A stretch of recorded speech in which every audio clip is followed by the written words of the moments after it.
नमस्कार दोस्तों, स्वागत है आपको अपने YouTube चैनल ISPCS सॉल्यूशन पर। हम यूपीएससी का प्रीवियस ईयर क्वेश्चन सीरीज चला रहे हैं, जिसका ये पार्ट 9 है। हम आगे के प्रश्नों को कंटिन्यू करते हैं। सबसे पहले आप लोगों को दुर्गा पूजा की ढेरों शुभकामनाएं। माँ दुर्गा अपना आशीर्वाद आप सभी पर बनाए रखें। हमारा नेक्स्ट प्रश्न है कि भारत के इतिहास के संदर्भ में निम्नलिखित युग्मों पर विचार कीजिए। एक तरफ शब्द दिया हुआ है, दूसरी तरफ उसका विवरण दिया हुआ है। एक पहला है एरीपति की भूमि, जिससे मिलने वाला राजस्व अलग से ग्राम जलाशय के रख रखाव के लिए निर्धारित कर दिया जाता था। दूसरा में है तनियूर, एक अकेले ब्राह्मण अथवा एक ब्राह्मण समूह को दान में दिए गए ग्राम। तीसरा है घाटिका, प्रायः मंदिरों के साथ संबद्ध विद्यालय। पूछ रहा है कि निम्नलिखित में से कौन सा सही सुमेलित है। ए कह रहा है केवल 1 और 2, बी कह रहा है केवल 3, सी कह रहा है केवल 2 और 3, डी कह रहा है 1, 2 और 3। थोड़ा सा इसको रोक के आप खुद से आंसर देने का प्रयास कीजिएगा कि कौन सा इसमें सही है। तो पहला क्या है, एरीपति। तो एरीपति क्या होता था कि जलाशय भूमि थी जिसका राजस्व का यूज ग्राम जलाशय के रख रखाव के लिए किया जाता था। तो ये सही हो गया। दूसरा है तनियूर, तो एक अकेले ब्राह्मण अथवा एक ब्राह्मण समूह को दान में दिए गए ग्राम। तो वही तनियूर जो होता था एक बड़ा गांव होता था, इतना बड़ा कि स्वयं ही एक कोरम या नाडू गांव का समूह निर्माण करने के में सक्षम था। तो यह अकेले ब्राह्मण अथवा एक ब्राह्मण समूह को दान में दिए गए ग्राम ही तनियूर कहलाता था। थर्ड है घटिका, तो ये तो है कि मंदिरों के साथ संबद्ध विद्यालय। तो यानी कि हमारा तीनों सही है। पल्लवों के समय हुआ करता था घटिका, पल्लवों की देन है। तो इसका राइट आंसर क्या हो जाएगा, 1, 2 और 3 तीनों सही है। नेक्स्ट प्रश्न हमारा क्या कह रहा है कि भारत के धार्मिक इतिहास के संदर्भ में निम्नलिखित कथनों पर विचार कीजिए। तो पहला है कि सौत्रांतिक और समितीय जैन मत के संप्रदाय थे। दूसरा कह रहा है कि सर्वास्तिवादियों की मान्यता थी कि दृग विषय यानी फेनोमीना के अवयव पूर्णतः क्षणिक नहीं है, अपितु अव्यक्त रूप में सदैव विद्यमान रहते हैं। तो इसमें कौन सा सही पूछ रहा है, तो कौन सा सही है। ए कह रहा है केवल 1, बी कह रहा है केवल 2, सी कह रहा है 1 और 2 दोनों, डी कह रहा है ना तो 1 ना ही 2। तो इसका क्या हो जाएगा कि सैद्धांतिक और समितीय जैन मत के संप्रदाय थे। तो नहीं, ये किसका संप्रदाय थे, ये बौद्ध मत के, ये हो जाएगा आपका बौद्ध मत के हीनयान से संबंधित थे। बौद्ध में हीनयान जो थी उससे संबंधित। तो एक हमारा गलत हो गया। सैद्धांतिक और समितीय बौद्ध धर्म के हीनयान से संबंधित है। दूसरा कह रहा है कि सर्वास्तिवादियों की मान्यता थी कि दिग विषय यानी कि फेनोमीना जो था कि अव्यय पूर्णतः क्षणिक नहीं है, अपितु अव्यक्त रूप में सदैव विद्यमान रहते हैं, यानी कि ये सही है। तो इसका राइट आंसर क्या हो जाएगा, केवल 2। अगले प्रश्न पे चलते। नेक्स्ट कह रहा है कि बोधिसत्व पद्मपाणि का चित्र सर्वाधिक प्रसिद्ध और प्रायः चित्रित चित्रकारी है जो ए में अजंता में है, बी कह रहा है बादामी में है, सी कह रहा है बाघ में है, डी कह रहा है एलोरा में है। तो कहाँ हो जाएगा बोधिसत्व पद्मपाणि का चित्र सर्वाधिक प्रसिद्ध है। तो ये हो जाएगा, इसका राइट आंसर हो जाएगा पद्मपाणि। ये अजंता में है। अजंता की गुफा संख्या गुफा 1 में है, गुफा 1 में। नेक्स्ट प्रश्न कह रहा है कि निम्नलिखित में से कौन से सूर्य मंदिरों के लिए विख्यात है। एक में है अरसबल्ली, बी कह रहा 2 कह रहा है अमरकंटक, 3 कह रहा है ओंकारेश्वर। तो इसका क्या हो जाएगा कि निम्नलिखित कौन सा सही उत्तर है। तो इसका ए में कह रहा है केवल 1, बी कह रहा है केवल 2 और 3, सी कह रहा है केवल 1 और 3, डी कह रहा है 1, 2 और 3। तो इसका राइट आंसर क्या हो जाएगा कि सूर्य मंदिरों के लिए विख्यात है। तो ये अरसबल्ली जो है, ये है अरसबल्ली कहाँ पड़ता है, आपका आंध्र प्रदेश में पड़ता है। ये तो सूर्य मंदिर के लिए विख्यात है, जबकि अमरकंटक और ओंकारेश्वर नहीं है। तो इसका राइट आंसर क्या हो जाएगा, केवल 1। इसके अलावा आप देख सकते हैं जैसे कि अमरकंटक है, तो ये तो सूर्य मंदिर के लिए नहीं है। साथ ही ओंकारेश्वर जो है वो शिव के लिए प्रसिद्ध है, शिव मंदिर के लिए।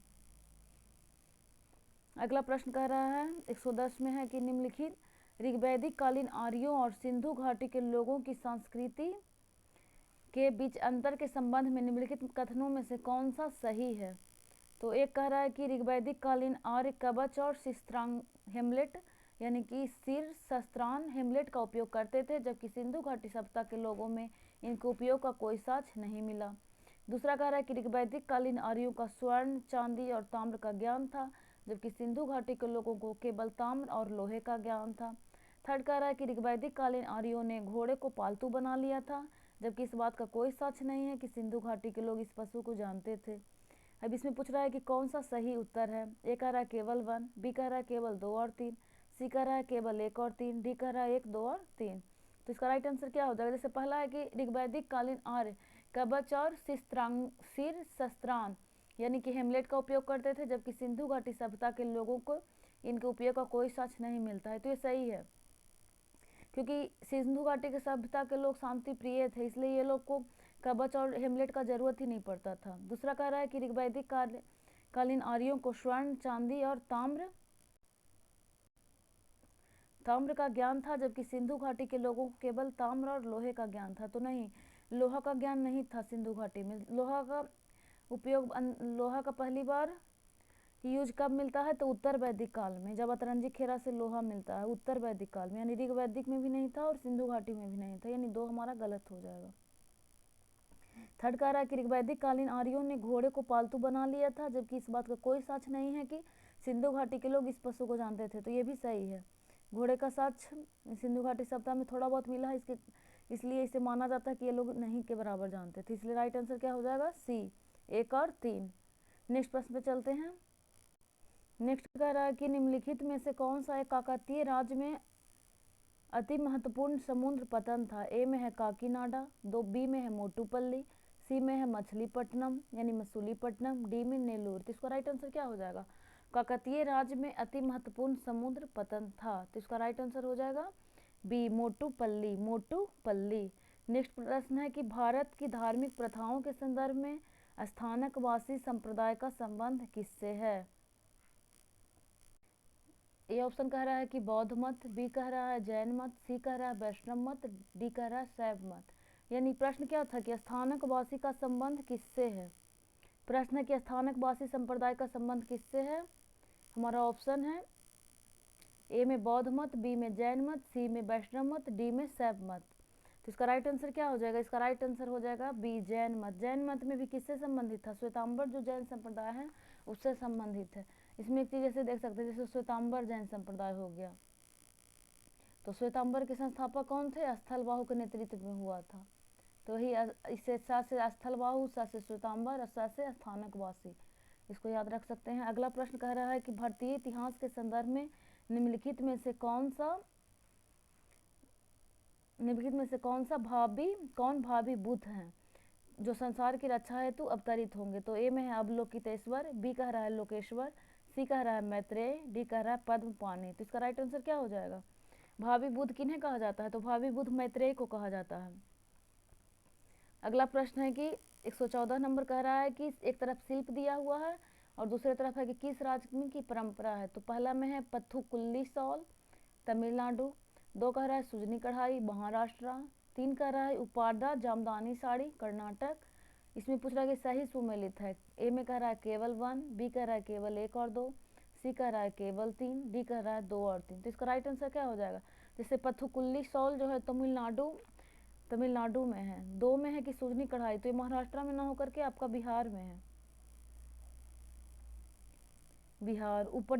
उपाडा जामदानी साड़ी कर्नाटक में ना होकर के कहाँ है? ये आंध्र प्रदेश में है, आंध्र प्रदेश। इसका राइट आंसर क्या हो जाएगा? राइट आंसर हो जाएगा केवल 1, केवल 1 इज राइट आंसर। नेक्स्ट प्रश्न में चलते हैं। नेक्स्ट कह रहा है कि एक तरफ परंपरा दिया हुआ है, दूसरे तरफ राज दिया हुआ है। पहला कह रहा है कि चपचार कूट त्योहार मिजोरम, दूसरा कह रहा है खोंगजाम परवा गाथा गीत मणिपुर, तीसरा कह रहा है थांगटा नृत्य सिक्किम। तो इसका राइट आंसर कौन सा होगा? सही सुमेलित है। तो ए में है केवल 1, बी कह रहा है 1 और 2, सी कह रहा है केवल 3, डी कह रहा है 2 और 3। तो इसका राइट आंसर क्या हो जाएगा? चपचार कूट त्योहार मिजोरम में है, ये तो सही है। खोंगजाम परवा गाथा गीत ये भी मणिपुर में है, लेकिन थांगटा नृत्य सिक्किम में ना होकर कहाँ का है? ये मणिपुर का है, मणिपुर। तो इसका राइट आंसर क्या हो जाएगा? 1 और 2 यानी कि बी इज राइट आंसर। अगला है 116 में कह रहा है कि कौन सा एक हड़प्पा स्थल नहीं पूछ रहा है? तो ए में है चन्हुद्रो, बी में है कोटदीजी, सी में है सोहगौरा, डी में है देसलपुर। इसका राइट आंसर क्या हो जाएगा? सोहगौरा। इस सोहगौरा हड़प्पा स्थल नहीं है, बल्कि ये क्या है, जैसे मौर्य काल में बहुत सारा स्थान था, जैसे सोहगौरा महास्थान जो बांग्लादेश में है, इसमें मिले ताम्रपत्र से चंद्रगुप्त मौर्य के काल के अकाल सोहगौरा मौर्य काल का बताया गया, जिसमें बताया गया था कि जैसे अकाल वगैरह के लिए इसमें अनाज को भंडारित करके रखा जाता था यहाँ। अब जबकि चनहुद्रो जो है ये सिंधु घाटी स्थल है, जो कहाँ पड़ता है, चनहुद्रो आपका पड़ता है पाकिस्तान में, मोहनजोदड़ो से 80 मील साउथ में है। यहाँ पे क्या मिला है, मनके के कारखाने मिले हैं चनहुद्रो में। दूसरा है कोटदीजी, तो कोटदीजी भी सिंधु सभ्यता का स्थल है जो पाकिस्तान के सिंध प्रांत में पड़ता है। उसके बाद है देसलपुर, ये कहाँ पड़ता है, तो ये गुजरात के कच्छ में पड़ता है, ये भी सिंधु स्थल है। तो नहीं पूछा था, ये सोहगौरा हो जाएगा। अगला है कि निम्नलिखित में से किस उभारदार यानी मूर्ति शिल्प, रिलीफ, स्कल्पचर, शिलालेख में अशोक के प्रस्तर रूपचित्र के साथ रानियों अशोका यानी राजा अशोक उल्लेखित है। ए ऑप्शन कह रहा है, ए में है कंगनहल्ली, बी कह रहा है सांची, सी कह रहा है शाहबाजगढ़ी, डी कह रहा है सोहगौरा। तो किसमें रानिया अशोका कहा गया है अशोक का नाम, तो ये इसका राइट आंसर हो जाएगा आपका कंगनहल्ली। कंगनहल्ली में रानिया अशोका कहा गया है। अगला प्रश्न है कि निम्नलिखित पर विचार कीजिए। एक में है कि बुद्ध में देवत्व रोपण, दो कह रहा है बोधिसत्व के पथ पर चलना, तीन कह रहा है मूर्ति उपासना और अनुष्ठान, ऊपर पूछ रहा है कि कौन सा विशेषता महायान बौद्ध मत की है, महायान की कौन सी है। तो ए में है केवल वन, बी कह रहा है केवल एक और दो, सी कह रहा है केवल दो और तीन, डी कह रहा है एक, दो और तीन। तो इसकी राइट आंसर क्या हो जाएगा, जैसे देखिएगा कि जैसे चौथी बौद्ध संगीति जो हुआ था ये कनिष्क के शासनकाल में कुंडलवन, तो इसमें देखा गया था कि जो बौद्ध धर्म संप्रदाय था ये दो धर्म बन जाता है, एक हीनयान हो जाता है और एक महायान हो जाता है। तो इसमें कौन सा पूछ रहा है, महायान का है। तो जैसे हीनयान के बारे में आप जब देखिएगा तो इसमें क्या हो जाएगा, दो हो जाएगा, एक तरफ है हीनयान, दूसरे तरफ है महायान। तो हीनयान जो है वो व्यक्तिवादी होता था और महायान क्या था, तो पर सेवा को मानता था कि अगर अपने को ज्ञान के प्राप्ति में थोड़ा सा दूसरे के सेवा में विलम्ब भी आ रहा है तब भी कोई बात नहीं। इसके साथ ही इसकी जो भाषा थी ये पाली थी, हीनयान की पाली, जबकि महायान की भाषा क्या थी, महायान की भाषा आपको संस्कृत थी। उसी तरह इधर देखेगा कि इसका आदर्श, हीनयान का आदर्श क्या था, अरहत, जबकि महायान का था बोधिसत्व। तो इसमें पूछा था आपका किसके बारे में पूछ रहा है, महायान के बारे में। तो इसमें पहला हो जाएगा बुद्ध में देवत्व रोपण, तो हाँ इसने बुद्ध को देवता के रूप में मानने शुरू किया और संभवतः पहली मूर्ति बुद्ध ही है जिन्हें देवता के रूप में पूजा जाने लगा। उसी तरह की बोधिसत्व के पथ पर चलना, तो ये भी महायान की विशेषता है, और मूर्ति उपासना तथा अनुष्ठान, तो हाँ तीनों इसका यानी कि एक, दो और तीन तीनों राइट आंसर है। नेक्स्ट प्रश्न पे चलते हैं। कह रहा है कि गुप्त काल के दौरान भारत में बलात् श्रम के संदर्भ में लिखित में से कौन सा कथन सही है। ए में कह रहा है कि इसे राज्य के लिए आय का एक स्रोत, जनता द्वारा दिया जाने वाला एक प्रकार का कर माना जाता था। बी कह रहा है कि यह गुप्त साम्राज्य के मध्य प्रदेश तथा काठियावाड़ क्षेत्रों में पूर्णतः विद्यमान था। सी कह रहा है कि बलात् श्रमिक साप्ताहिक मजदूरी का हकदार होता था। डी कह रहा है कि मजदूर के ज्येष्ठ पुत्र को बलात् श्रमिक के रूप में भेज दिया जाता था। तो इसका राइट आंसर क्या हो जाएगा, बलात् श्रम या बिष्टी का संदर्भ में है कि इसे राज्य के लिए आय का एक स्रोत, जनता द्वारा दिया जाने वाला एक प्रकार का कर माना जाता था। राइट आंसर हमारा ए हो जाएगा। नेक्स्ट प्रश्न पे चलते हैं। कह रहा है कि किसके राज्य में कल्याण मंडप की रचना मंदिर निर्माण का एक विशिष्ट अभिलक्षण था। ए में है चालुक्य, बी में है चंदेल, सी में है राष्ट्रकूट, डी में है विजयनगर। तो इसका राइट आंसर क्या हो जाएगा, इसका राइट आंसर हो जाएगा विजयनगर। कल्याण मंडप मंदिर निर्माण की विशेषता विजयनगर की है। तो हम लोग ये 2019 तक का देख लिए हैं, यहाँ पे इसका एक्सप्लेनेशन है। अब हम लोग 2020 का कल से देखेंगे। ठीक है, धन्यवाद।